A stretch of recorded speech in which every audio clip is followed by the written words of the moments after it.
أعوذ بالله من الشيطان اللعين الرجيم. بسم الله الرحمن الرحيم. الحمد لله الذي هدانا لهذا وما كنا لنهتدي لولا أن هدانا الله. لقد جاءت رسل ربنا بالحق والصلاة والسلام والتحية والإكرام على أشرف الأنبياء والمرسلين حبيب إله العالمين عبد المؤيد والرسول المسدد المحمود الأحمد أبي القاسم محمد. اللهم صل على محمد وآل محمد وعلى أهل بيته الطيبين الطاهرين المعصومين المظلومين وحماة المستضعفين لا سيما بقية الله في الأرضين، واللعنة الدائمة على أعدائهم أجمعين من الآن إلى قيام يوم الدين. رب اشرح لي صدري ويسر لي أمري واحلل عقدة من لساني يفقهوا قولي. أما بعد، فقد قال الله تبارك وتعالى في كتابه الكريم وهو أصدق الصادقين وقوله الحق: تعاونوا على البر والتقوى ولا تعاونوا على الإثم والعدوان. سلام محمد وآل محمد.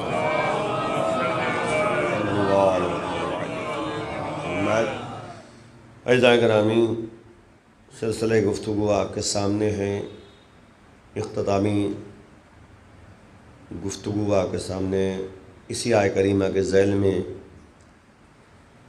پیش کرنی ہے کہ اللہ ارشاد فرما رہا ہے کہ اے تعاون کرو، مددگار ثابت ہو جاؤ نیکی اور تقوی و پرہیزگاری میں، اور گنہگاری اور نفرت اور دشمنی میں جو ہے ایک دوسرے کے مددگار ثابت نہ رہو. واتقوا اللہ، تقوی الہی اختیار کرو. ان اللہ شدید العقاب، کہ بے شک جو ہے پروردگار شدید العقاب ہے، شدت سے عذاب و عقاب نازل کرنے والا ہے. یہ آیہ کریمہ روزانہ آپ کی خدمت میں تلاوت کی جاتی رہی. آج آپ کے سامنے بات کو سمیٹتے ہوئے چند باتیں عرض کرنی ہے کہ آپ غور کریں کہ قرآن اور اہل بیت.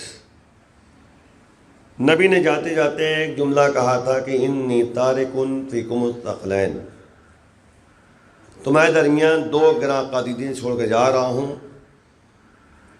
ایک کتاب خدا ہے اور ایک میرے اطرت ہے اور اہل بیت اطہار.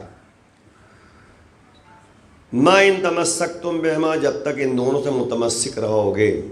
واقعاً اگر نبی پر ایمان ہے تو، یا یعنی یقین ہے تو یہ تمام باتیں. دیکھیے مسئلہ کیا ہے، جب تک ہم صحیح معنوں میں اللہ اور رسول کو نہیں مانیں گے ان کی بات ہم کہاں سے مان سکتے ہیں. بھائی آپ دیکھیے، میں عام طور پہ ایک جملہ کہا کرتا ہوں کہ نہج البلاغہ اتنی بڑی کتاب ہے، اس میں مولا کے خطبات ہیں، مولا کے مکتوبات ہیں اور مولا کے کلمات قصار ہیں. چھوٹے چھوٹے جملے جو موجود ہیں وہ 480 کلمے ہیں. اس کو اگر آپ غور سے پڑھیں اور دیکھیں تو طریقِ زندگی، طریقِ بندگی سامنے ہے. میں اکثر ایک جملہ کہا کرتا ہوں کہ یہ سوچے کہ مولا کائنات کی ان تمام باتوں پر عمل کون کرے گا. کیا وہ لوگ کریں گے جو اللہ کو نہیں مانتے؟ کیا وہ لوگ کریں گے جو نبی کو نہیں مانتے؟ کیا وہ لوگ کریں گے جو علی کو نہیں مانتے؟ خطاب کس کے لیے ہے؟ مولا کا خطاب کس کے لیے ہے؟ بھائی جو علی کو مانتا ہے اسی کے لیے تو ہے نا. بھائی جو علی کو نہیں مانتا وہ علی کی بات کیسے مانے گا، یہ بتائیے مجھے ذرا. تو یعنی یہ خطاب جو ہے صرف علی والوں کے لیے، وہ بھی علی والے ایسے جو حقیقی علی والے ہیں. علی والے تو بہت نظر آئیں گے آپ کو. میں اکثر جو ہے مجالس میں یہی جملہ کہتا ہوں، علی والے بہت ہیں، بہت ہیں علی والے. کوئی علی کو جو ہے خدا مانتا ہے، تو کوئی علی کو ظاہری جو ہے چوتھا خلیفہ مانتا ہے. ہمیں کیسے جو ہے علی کو ماننا ہے؟ علی کو بندہ خدا ماننا ہے، اللہ کے بندے اور اللہ کی طرف سے ان کو امامت کا عہدہ ملا ہے اور جانشین رسول ہیں. یہ عقیدہ پیدا کرنا ہے. ورنہ جو ہے ہم سے اچھے تو وہ ہیں جو کہتے ہیں علی کو خدا مانتے ہیں، چلیے مان لیتے ہو کے لیے. نہیں، ہمیں علی کو خدا نہیں ماننا ہے. علی نے یہی تو جملہ کہا نہج البلاغہ میں کہ دو طرح کے افراد جو ہے گمراہ ہو گئے میرے سلسلے میں، عقیدہ غلط رکھتے ہیں میرے سلسلے میں. یا تو مجھے حد سے آگے بڑھا دیا، غلو کیا ہے، اور یا حد سے نیچے گھٹا دیا ہے. دونوں غلط ہیں. نصیری نے خدا مانا، تاریخ نے جو بتایا، اور خوارج نے کیا مانا؟ نعوذ باللہ نعوذ باللہ نعوذ باللہ، خاکم بے دہن، کفر کی نسبت دی. دونوں غلط ہیں. تو مولا نے یہ فرمایا کہ لا تر الجاہل اما مفرطا او مفرطا، جاہل کو نہیں دیکھو گے تم مگر یہ کہ یا تو تفریط کریں گے یا افراط کریں گے، یہاں سے آگے بڑھا دیں گے یہاں سے نیچے گھٹا دیں گے اٹھا کے. یہ جاہل ہے. جاہلیت اسی کا نام ہے. علم معرفت کی منزل کو طے کرنا یہ ہماری ذمہ داری ہے. تو نبی کی بات وہی مانے گا جو نبی پر ایمان رکھتا ہو. تو نبی نے کہا لن یفترقا، یہ دونوں الگ الگ نہیں ہو سکتے، حتی یرد علی الحوض، جب تک کہ حوض کوثر تک نہ پہنچ جائیں گے. اور شرط کیا لگائی؟ ما ان تمسکتم بہما، جب تک ان دونوں سے تمسک پیدا کرو گے، متمسک رہو گے، لن تضلوا بعدی ابدا، میرے بعد کبھی گمراہ نہیں ہوگے. گفتگو یہی ہو رہی تھی. کل اتفاق سے ایک جہاں مجلس میں گیا تو گفتگو یہی ہونے لگی کہ بہت سی باتیں جو ہے بیان کی جاتی ہیں، لوگوں کا اثر کیوں نہیں ہے. انہوں نے کہا کہ ایک کان سے سنتے ہیں، دوسرے کان سے نکال دیتے ہیں. اپنے اندر اکٹھا نہیں کر پاتے، اپنے اندر سما نہیں پاتے، روک نہیں پاتے. اور وہی ہوتا ہے کہ آپ دیکھیے ماشاءاللہ سے اب تو یعنی الحمدللہ میڈیا کا دور ہے. یوٹیوب پہ جو ہے مختلف چینلز ہیں. اب تو الحمدللہ تنزیل المکاتب کا ایک چینل خود ہے جو یعنی تمام یعنی مطالب کو جو احکام الہیہ ہے اس کو نشر کے عنوان سے ابھی یعنی 72 کے نام سے جو ہے ایک پروگرام چل رہا ہے. روزانہ رات کے 9:30 بجے روزانہ ایک پروگرام ہے، آدھے گھنٹے کا ہے، زیادہ نہیں ہے، 20 منٹ آدھا گھنٹہ اس طریقے سے آپ اس کو دیکھیں. 72 کے نام سے پروگرام ہے، باقاعدہ ٹاک شو ہے، وہ چل رہا ہے. پھر عزاداری کے عنوان سے ایک بحث ہے، پوری گفتگو ہے، کئی ہے، وہ چل رہی ہے گفتگو. تو بہرحال جو کہتے ہیں کہ الحمدللہ اتنے چینلز ہیں اور ہر چینل میں جو ہے علماء کی گفتگو ہے اور مطالب الہیہ کو بیان کیا جا رہا ہے. حسینی چینل ہے، تمام کہتے چینلوں میں جو ہے چل رہا ہے. الحمدللہ اب دیکھیے یہی جو کہتے گفتگو ہو رہی ہے پورے دنیا میں جو ہے کہتے ہیں یہ یوٹیوب کے ذریعے جو ہے یہ مجلس نشر ہو رہی ہے. اس وقت جو ہے جتنے لوگ دنیا میں ہیں جو چاہیں گے وہ دیکھ سکتے ہیں ہم کو اور مطالب کو سن سکتے ہیں. یہ میڈیا اور یعنی آج کا دور ایک ایسا دور چل گیا ہے کہ ہم اپنے پیغامات کو پوری دنیا میں پھیلا سکتے ہیں. لیکن گفتگو یہ ہے کہ آخر تمام مطالب جو ہے بیان کیے جاتے ہیں. تو کل ایک صاحب یہی کہنے لگے کہ ایک کان سے سنتے ہیں دوسرے کان سے نکال دیتے ہیں. تو یہ کیسے ہوتا ہے؟ یہ اسی لیے ہوتا ہے کیونکہ ہم قرآن کو بس اس بنیاد پہ مانتے ہیں کہ کتاب ہے، اللہ کتاب ہے، لیکن قرآن کے مطالب کو جو ہے ہم صحیح طرح سے سمجھ نہیں پاتے. میں نے کل ایک گفتگو کی تھی تو میں نے ایک بات کا تذکرہ کیا تھا کہ قرآن کی تلاوت اگر پابندی سے کوئی کرے، کوئی بھی کرے پابندی سے، تو دیکھے گا ایک موقع وہ بھی آئے گا جیسے معنویت و روحانیت پہ اضافہ اور نتیجے میں قرآن جیسے باتیں کر رہا ہے اس سے. ایسا اندازہ ہوگا جو پابندی سے قرآن کی تلاوت کرتا رہے گا، ایسا لگے گا جیسے قرآن اس سے باتیں کر رہا ہے. اور قرآن ایک ایسی کتاب ہے جو میں نے آپ کے ساتھ تذکرہ کیا، ہدی للمتقین، متقیوں کے ہدایت کے واسطے قرآن نازل ہوا۔ ایک جگہ پہ قرآن کہہ رہا ہے ہدی ورحمۃ للمحسنین، یہ قرآن جو ہے ہدایت کا راستہ دکھاتا ہے اور رحمت ہے کس کے لیے؟ محسنین کے لیے، جو احسان کرنے والے ہیں، جو نیکی کرتے ہیں، نیک برتاؤ کرتے ہیں۔ ایک جگہ قرآن کہتا ہے رحمت للمؤمنین، مومنین کے لیے رحمت ہے قرآن۔ ایک جگہ پہ قرآن کہہ رہا ہے بشرا للمؤمنین، یہ قرآن بشارت ہے مومنین کے لیے۔ اب آپ غور کیجئے، اگر انسان متقی ہے تو اس کے لیے ہدایت کا راستہ قرآن سے ملے گا۔ اگر انسان محسنین ہے، نیک برتاؤ کرتا ہے، نیکیاں کرتا ہے، ان اللہ لا یضیع اجر المحسنین، بے شک پروردگار جو ہے نیک کام کرنے والے، احسان کرنے والوں کا اجر ضائع نہیں کرتا۔ هل جزاء الاحسان الا الاحسان، احسان کا بدلہ احسان ہی ہوتا ہے، نیکی کا بدلہ نیکی ہی ہے۔ قرآن نے یعنی الحمدللہ قرآن کے مطالب کو اگر غور سے دیکھیں اور سنیں اور سمجھیں تو آخر میں بہت ساری باتیں جو ہے پائی جاتی ہیں قرآن میں، اور قرآن خود جو ہے باتیں کرتا ہوا نظر آئے گا اگر واقعا قرآن سے مانوس ہو جائیں ہم تو۔ بہرحال جلدی سے قرآن کہہ رہا ہے بشرا للمؤمنین، قرآن بشارت ہے مومنین کے لیے۔ اب آخر واقعا اگر مومن ہم ہیں تو ہمیں قرآن سے بشارتیں ملتی رہیں گی۔ بشارتیں کسے کہتے ہیں؟ جنت میں حوریں ملیں گی، جنت میں باغات ملیں گے، جنت میں جو انسان دل چاہے گا وہ چیزیں جو اس کے سامنے آ جائیں گی۔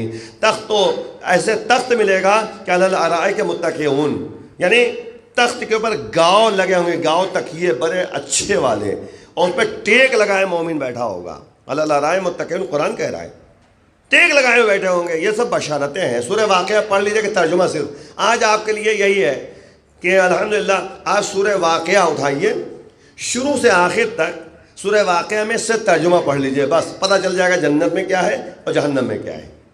سورہ واقعہ سے الحمدللہ سورہ واقعہ کی جو ہے تفسیر بھی ہم نے کی تھی، حسین چینل پہ موجود ہے۔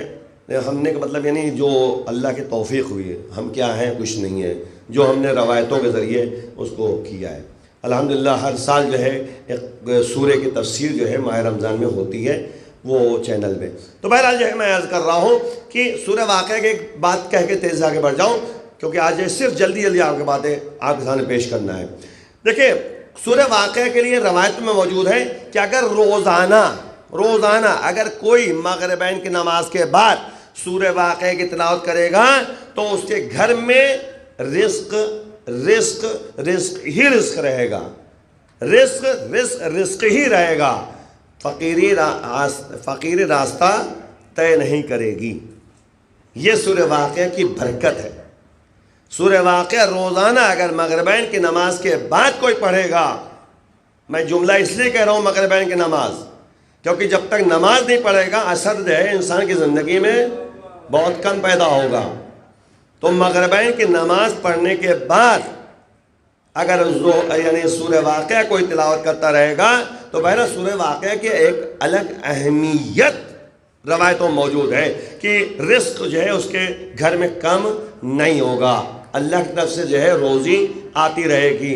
اگر کہیں پہ جو ہے مثال تو نوکری چھوٹ بھی گئی ہے تو نوکری ملے گی، کہیں نہ کہیں راستہ اللہ یعنی راستہ ہموار کرے گا۔ اور عشاء کی نماز کے بعد جو دعا ہے اللہم انہ لیس للعلم بعوض رزقی، وہ دعا چھوٹی سی دعا ہے، وہ آپ ضرور پڑھتے رہیے، رزق کے لیے باقاعدہ جو ہے اس میں موجود ہے۔ بہرحال بات کو آگے بڑھا دو تو مقصد کہنے کا یہ ہے کہ بشارتیں کس کے لیے ہیں؟ مومنین کے لیے ہیں، جو قرآن ہمیں بتا رہا ہے۔ محسنین کے لیے کیا ہے؟ ہدایت ہے اور رحمت ہے، اللہ کی مہربانی ہے، اور مومنوں کے لیے موجود ہے۔ اچھا محسنین ہے کون؟ اٹھائیے دیکھیے سورہ لقمان میں پروردگار کہہ رہا ہے الذین، یعنی ایک ایسے لوگ ہیں محسنین جو نماز کو قائم کرتے ہیں، یقیمون الصلاۃ ویؤتون الزکاۃ، وہ زکوٰۃ ادا کرتے ہیں، وبالآخرۃ ہم یوقنون، اور آخرت پہ پکا یقین رکھتے ہیں۔ اولئک علی ھدی من ربہم واولئک ھم المفلحون، یہی لوگ ہیں جن کو سند دی جا رہی ہے کہ اللہ کی طرف سے ان کو ہدایت کا راستہ ملتا ہے اور نجات کا راستہ ملتا ہے، دنیا میں بھی کامیاب ہے اور اللہ آخرت میں بھی ان کو کامیاب کرے گا۔ تو اب آپ غور کریں کہ اس کو سمجھنے اور سوچنے کی ضرورت ہے۔ سورہ بقرہ میں جو میں نے آیت کریمہ آپ کے سامنے پیش کی ہے، ھدی للمتقین، متقیوں کی ہدایت کے واسطے قرآن نازل ہوا۔ میں نے کہا صرف آج آپ کے سامنے فہرست سوار آپ کے سامنے بیان کر دوں جتنا وقت ہے آپ کے سامنے۔ متقین ہے کون؟ الذین یؤمنون بالغیب، غیب پر ایمان رکھتے ہیں۔ پہلی صفت متقین کی کیا ہے؟ غیب پر ایمان۔ ہم نے اللہ کو نہیں دیکھا، ہم اللہ پر ایمان رکھتے ہیں۔ ہم نے نبی کو نہیں دیکھا، انبیاء کو نہیں دیکھا، لیکن ہم ایمان لاتے ہیں۔ ہم نے جو ہے ائمہ طاہرین کو نہیں دیکھا، لیکن ہم ایمان لاتے ہیں۔ اور ہمارے مولا پردہ غیب میں ہے، ہم ایمان لاتے ہیں۔ یہ ایمان بالغیب، غیب پر ایمان، یعنی سب سے اہم مسئلہ یہ ہے، کیونکہ الگ گفتگو ہے ایمان بالغیب کے لیے۔ شاید کہتے ہیں دو چار آدھے گھنٹے لگ جائیں گے، یعنی 2-4 گھنٹے لگ جائیں گے ایک ایمان بالغیب کے بارے میں گفتگو کرنے کے لیے۔ بس ایک جملہ کہہ کے آگے بڑھ جاؤں۔ غیب پر ایمان لانا ہے تو عقل کو صحیح و سلامت رکھنا ہے۔ عقل کے ذریعے ہی جو ہے انسان ایمان بالغیب رکھ سکتا ہے۔ بس عقل اگر صحیح سلامت نہیں ہے تو بہت مشکل معاملہ ہے۔ میں اکثر کہتا ہوں یہ چشمہ ہمارے پاس ہے، یہ نارمل جو ہے چشمہ کا شیشہ ہمارے پاس ہے، ہم نے نارمل لگایا ہے، ٹھیک ہے، نارمل ہے شیشہ۔ ہمیں جو ہے جتنے افراد آپ لوگ بیٹھے ہوئے ہیں، کوئی کالا کرتا پہنے ہوئے ہے، مجھے کالا دکھ رہا ہے، جو ہرا پہنے ہوئے ہے ہرا دکھ رہا ہے، جو سفید پہنے ہوئے ہے سفید دکھ رہا ہے کرتا، ہے نا۔ قالین جو ہے لال ہے، ہمیں لال دکھ رہی ہے قالین، ٹھیک ہے نا۔ یعنی اگر نارمل چشمہ ہوا تو ہمیں جو ہے سب چیزیں نارمل دکھیں گی، ہر چیز ویسے ہی دکھے گی جیسی ہے، حقیقت دکھے گی، ٹھیک ہے نا۔ لیکن یہی چشمہ میں کالا کر دوں، کالا چشمہ پہن لوں تو ہر چیز جو ہے کالی نظر آئے گی۔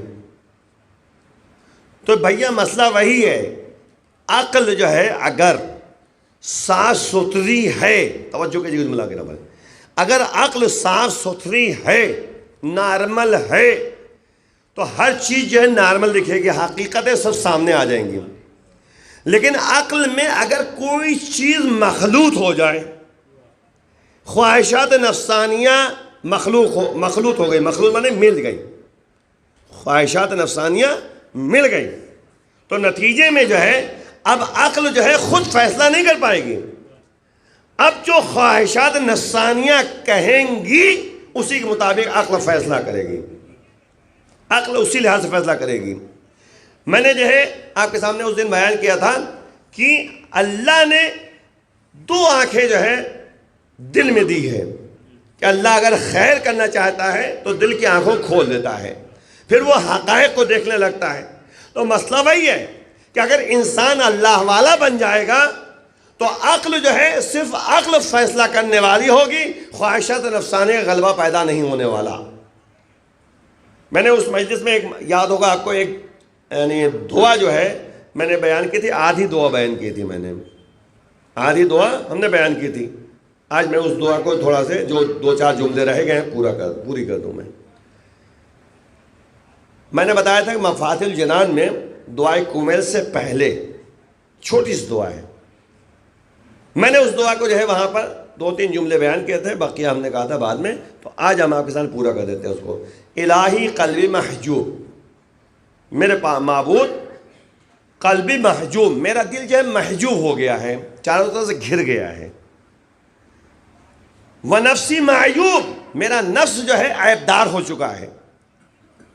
وعقلی مغلوب، اور ہماری عقل جو ہے مغلوب ہو چکی ہے۔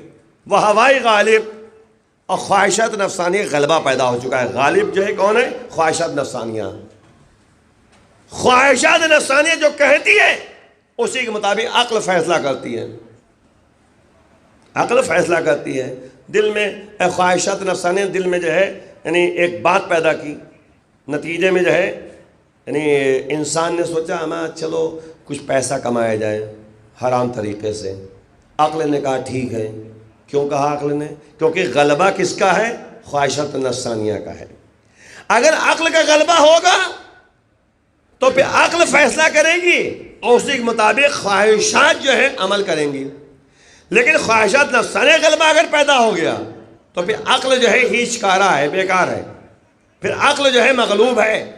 دعائی جملہ موجود ہے. اور اسی لیے جو ہے مولا فرماتے ہیں کہ اشجع الناس من غلب ہوا. شجاع ترین اور بہادر ترین شخص وہی ہے جو غلبہ پیدا کرے. اشجع الناس من غلب ہوا، کس پر غلبہ پیدا کرے؟ خواہشات نفسانیہ پر. خواہشات نفسانیہ پر غلبہ پیدا کرے. نبی فرماتے ہیں کہ دو چیزیں ایسی ہیں جس کے لیے میں بہت ڈرتا ہوں تمہارے لیے. اِنَّ أَخْوَفَ مَا أَخَافُ عَلَيْكُمْ اثنان. بے شک سب سے زیادہ میں جو تم لوگوں نے ڈرتا ہوں وہ دو چیزیں ہیں. ایک اتباع الہوا اور ایک طول العمل، یعنی خواہشات نفسانیہ کی اتباع، پیروی، اور آرزویں طولانی. توجہ کیجئے گا، نبی کا جملہ ہے. نبی کہہ رہے ہیں ہم تم لوگوں کے لیے سب سے زیادہ جو ڈرتے ہیں وہ دو چیزوں سے. دو چیزوں سے ڈرتے ہیں. ایک ہے اتباع الہوا، خواہشات نفسانیہ کی پیروی، اور ایک ہے طول العمل. یعنی عمل کہتے ہیں عین سے نہیں، حمزہ سے. عین سے اگر عمل ہے تو وہ کام کے معنی میں ہے، کردار کے معنی میں ہے. لیکن اگر حمزہ سے عمل ہے تو یعنی آرزویں، آرزو کے معنی میں. عمل مانے آرزو. تو نبی نے کہا کہ طولانی آرزو کے لیے میں ڈرتا ہوں تمہارے لیے. پھر نبی کہتے ہیں اگر خواہشات نفسانیہ کی پیروی تم نے کی اللہ کو بھول جاؤ گے. نبی نے کہا ہے، میں نہیں کہہ رہا ہوں. اللہ کو بھول جاؤ گے.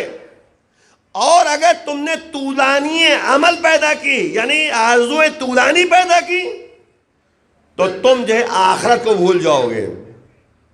اور جب انسان آخرت کو بھول جائے، اللہ کو بھول جائے، پھر اس کا حشر جو ہے ابن سعد جیسا ہوگا. پسر سعد جو اللہ کو بھی بھول گیا تھا اور آخرت کو بھی بھول رہا تھا. صرف رائے کی حکومت کے چکر میں پڑ گیا. خواہشات نفسانیہ. اور خواہشات نفسانیہ بڑا سخت مرحلہ طے کرتا ہے انسان اگر خواہشات نفسانیہ کا غلبہ پیدا ہو جائے. کیا کہا ابن پسر سعد سے؟ ارے رائے کی حکومت لے لینا، بعد میں توبہ کر لینا. یہ ہے سخت منزل. سخت منزل. انسان جو ہے سخت مراحل کو طے کرتا ہے. جوانی میں نمازیں نہیں پڑھے گا. ارے ریٹائر ہو جائیں گے بیٹھ کے پڑھیں گے. ہمیں ریٹائر ہونے کے بعد کیا ہوگا؟ ریٹائر کیوں کیا جاتا ہے انسان کو؟ ریٹائر اس لیے کیا جاتا ہے کہ اب وہ کام کا اتنا نہیں رہے گا جتنا کام کا ہونا چاہیے اسے. تو اب بتائیے جوانی میں جو ہے انسان نے 17 رکعت پڑھنا مشکل ہو گیا، اب جو ہے پوری زندگی کی نماز کیسے پڑھ پائے گا؟ ریٹائرمنٹ کے بعد جو ہے وہ 15 سال سے لے کر اس وقت تک جو ہے پوری نمازیں قضا کی ہیں، روزے قضا کی ہیں، وہ کب تک رکھ پائے گا؟ اتنی طاقت ہے انسان کے پاس. تو انسان کو بہانہ تلاش کرتا ہے انسان خواہشات نفسانیہ کے ذریعے. اور اسی لیے جو ہے کہ قرآن نے کہا ارائیت من اتخذ الہ ہوا. کیا تم نے ایسوں کو دیکھا ہے؟ بس ابتدائی گفتگو، وقت جو ہے تیز آگے بڑھ گیا. ارائیت من اتخذ الہ ہوا. قرآن کہہ رہا ہے کہ کیا تم ایسوں کو دیکھا ہے تم نے جو خواہشات نفسانیہ کو اپنا معبود مانتے ہیں؟ جب خواہشات نفسانیہ کے انسان پیروی کرنے لگتا ہے تو ایک طریقے سے اس کی عبادت کرنے لگتا ہے، اس کا کہنا ماننے لگتا ہے. اور لا الہ الا اللہ ہم لوگ کہتے ہیں. لا الہ الا اللہ مطلب کیا ہے؟ کوئی معبود نہیں ہے سوائے پروردگار کے، سوائے وحدہ لا شریک کے. تو یہ جو ہم کہتے ہیں یہ عقیدہ بھی مضبوط ہونا چاہیے. خواہشات نفسانیہ کی پیروی نہ کریں اور شیطان کی پیروی نہ کریں. بس جلدی سے آگے بڑھا دوں اس کو. ہوائی غالب، خواہشات نفسانیہ غلبہ پیدا ہو گیا. وطاعتی قلیل، طاعتی قلیل، پالنے والے ہماری اطاعت بہت کم ہے، ہم نے کم پیروی کی ہے تیری، ومعصیتی کثیر، اور گناہ بہت زیادہ ہیں، فکیف حینتی یا ستار العیوب، اے بہت زیادہ جو ہے عیبوں کو چھپانے والے، اب میرا ہوگا کیا؟ کیف حیلتی یا ستار العیوب، میرا ہوگا کیا؟ وَيَا عَلَّامَ الْغُیُوب، اے غیب کیا جاننے والا، اے ستار العیوب میرا کیا ہوگا؟ اے علام الغیوب کیا ہوگا؟ وَيَا کاش الکروب، اے مصیبتوں کو ظاہر کرنے والے، اے کہتے پریشانیوں کو ختم کرنے والے، اے مصیبتوں کو ٹالنے والے، اغفر الذنوب کلہا، ہمارے تمام گناہوں کو معاف کر دے، بحرمت محمد و آل محمد، محمد آل محمد کے احترام میں، محمد آل محمد کے واسطے سے۔ ہمیں دیکھے بتایا جا رہا ہے ائمہ تحرین کی طرف سے کہ ایسی زندگی انسان کی اگر پیدا ہو جائے تو پھر انسان آخرت کو بھول جائے گا، اللہ کو بھول جائے گا۔ بہرحال ہم لوگ عزاداری کر رہے ہیں، عزاداری کی عبادت ہے، عزاداری میں خلوص، امام فرما رہے ہیں کہ لن یتقبل اللہ الا ما اخلص فیہ، کوئی بھی عمل قابل قبول نہیں ہے مگر ایک کہ اس میں اخلاص پایا جاتا ہو، اللہ کے لیے کام انجام دے۔ جو کام اللہ کے لیے انسان کرے گا وہی اللہ کی بارگاہ میں قابل قبول ہے۔ بہرحال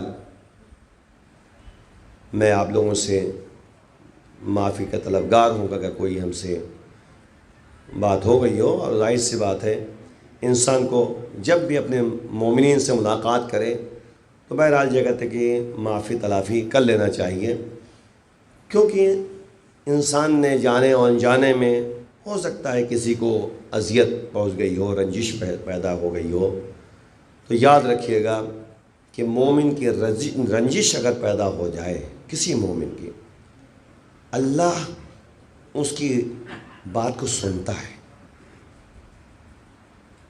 یاد رکھیے گا ایک ایک چیز کا دل شکستہ اگر کسی کو ہو جائے کسی کی وجہ سے، تو وہ یہاں تو نہیں آخرت میں جو ہے انسان کے سامنے آئے گا کہ فلاں مومن تم سے ناراض ہو گیا تھا۔ اور یہاں تک کہا گیا ہے کہ انسان ایک دوسرے کی احوال پرسی کرتا رہے تاکہ ایک دوسرے کے حالات سے باخبر رہے۔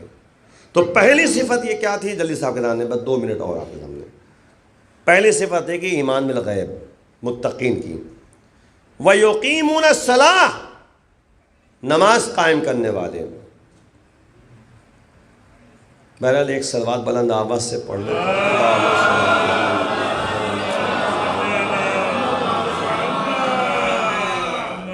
میں نے ایک وعدہ کیا تھا آپ سے لیکن میں اس کو شاید پورا نہیں کر پایا، لیکن کوشش کروں گا 1 منٹ کے اندر 2 منٹ کے پورا کر لوں میں آپ کے سامنے۔ میں نے کہا تھا کہ کربلا میں جو نماز ہوئی تھی وہ نماز جو ہے کچھ لوگ الگ انداز سے بیان کرتے ہیں، شبہ پیدا کرتے ہیں، ان شبہ کو ہم ختم کرنا چاہ رہے تھے۔ دیکھیں انشاءاللہ 1-2 منٹ کے اندر میں اس کو بیان کر دوں۔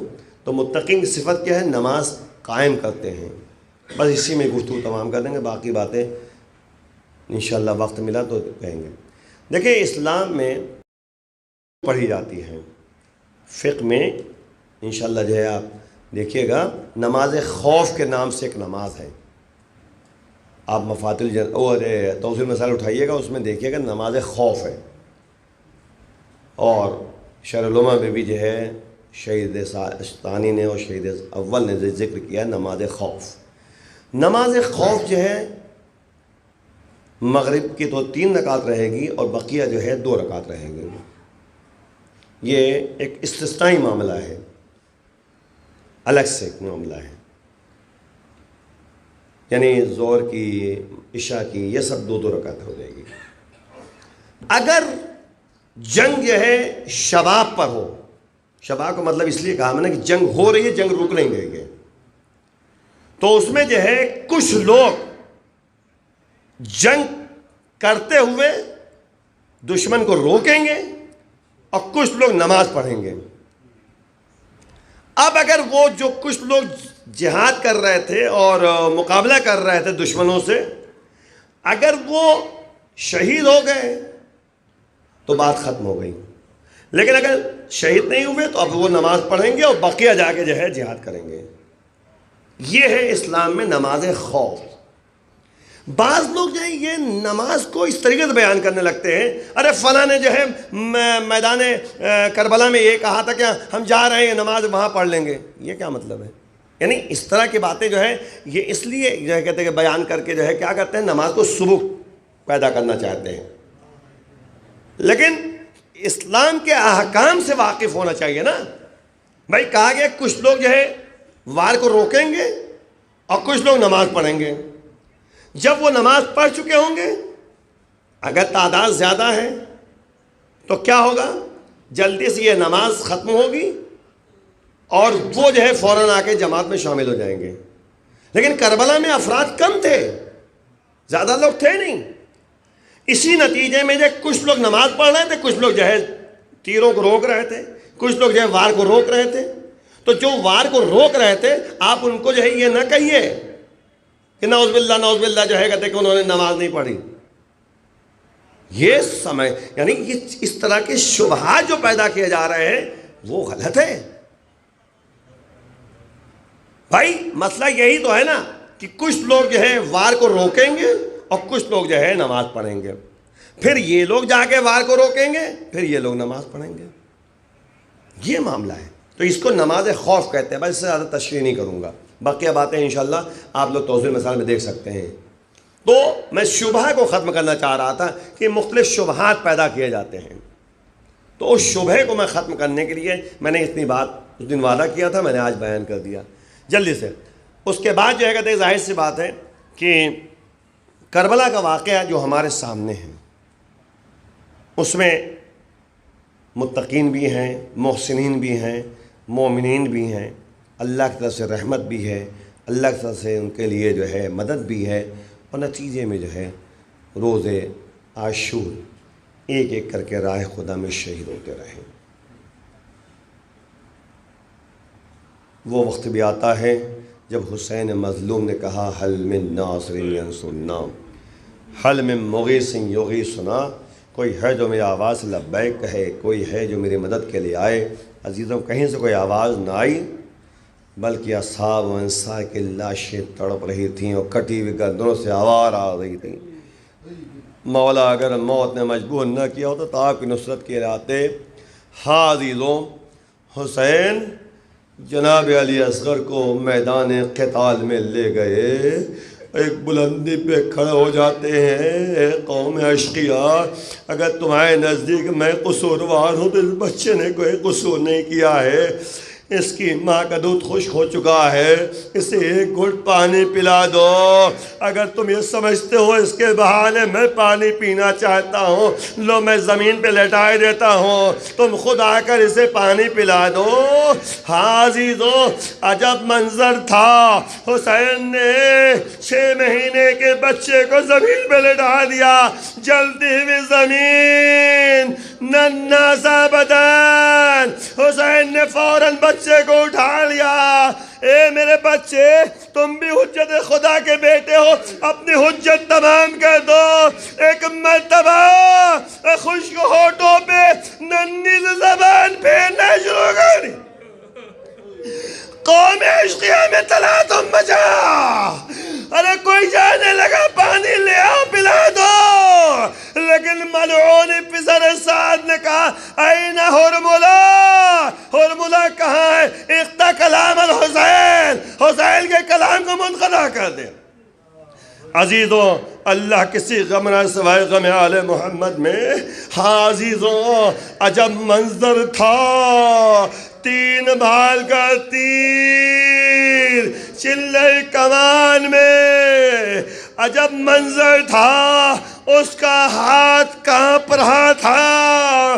کسی نے پوچھا تو کہا کہ جب میں تیر چلانا چاہتا ہوں کبھی رسول خدا نظر آتے ہیں، کبھی علی مرتضیٰ نظر آتے ہیں، کبھی شہزادی، کبھی حسن مجتبیٰ، آخر کار تیر چلا دیا، 3 بال کا تیر، ارے گلے میں جا کے لگا، حسین کے بازوں میں لگا، انقلب الصبی علی ید ابی، بچہ اپنے باپ کے ہاتھوں میں منقلب۔ حسین نے بچے کو اٹھایا، سنبھالا، 3 بھال کا تیر نکالا، چلو میں خون علی اصغر کو لیا، آسمان کی طرف پھینکنا چاہا، آواز آئی تا قیامت پانی نہ برسے گا، زمین کی طرف پھینکنا چاہا، آواز آئی تا قیامت اناج نہ اگے گا، انکار آسمان کو، راضی زمین آئی، اصغر تمہارے خون کا ٹھکانہ کہیں نہیں، کہہ کر حسین اور خون علی اصغر کو چہرے میں مل لیتے۔ پروردگار اسی طرح تیری بارگاہ میں آ رہا ہوں، اجرکم اللہ، حافظ و حسین، ابا کا دامن علی اصغر کے جس پر رکھا، قیمے کی طرف چلے، انا للہ و انا الیہ راجعون، رضا بقضائہ و تسلیما لامرہ لا معبود سوا، کہتے ہوئے کبھی آگے کبھی پیچھے، حاضر آخر کا در خیمہ پر پہنچے، لو رباب اپنی امانت لے لو، سکینہ آ گئی، بابا علی اصغر کو پانی پلانے میں پیاسی رہ گئی، ابا کا دامن ہٹایا، سکینہ چیخے مار کر پیچھے ہٹی، رباب آ گئی، اے بچے کیا تو جیسے بھی نہر کیا جا۔ حسین پشت خیمہ پہ لے گئے، حسین کی مظلومیت کا اندازہ لگائیے عزیزوں، کیسی مظلومیت تھی، کتنے صبر کرنے والے صابر حسین مظلوم۔ ہاں عزیزوں، ایک ہاتھ میں علی اصغر کا جسم، دوسرے ہاتھ سے ذوالفقار سے قبر کھود رہے ہیں، قبر کھود رہے ہیں، ایک ہی ہاتھ سے قبر کھود رہی ہے، علی اصغر کو قبر میں دفنایا، ارے مٹی جو اوپر ڈال دیا، دستور ہمارے یہاں کا یہی ہے کہ پانی چھڑک دیتے ہیں، لیکن ہائے مظلومیت حسین، پانی نہیں، کیا کریں، رخسار کو قبر علی اصغر پہ رکھ دیا، اتنا روئے، اتنا روئے، اتنا روئے کہ قبر علی اصغر آنسوں سے تر ہو گئی، اٹھے ننھی سی قبر کھود کے اصغر کو گاڑ کے، شبیر اٹھ کھڑے ہوئے دامن کو ڈھاڑ کے، اے معبود یہ آخری قربانی تیری بارگاہ میں خدا رہا ہوں تیری بارگاہ میں قربان ہونے کے لیے۔ ہاں عزیزوں، بس ایک جملہ اختتامی گفتگو، ہاں عزیزوں، عجب مظلومیت تھی حسین کے لیے، حسین نے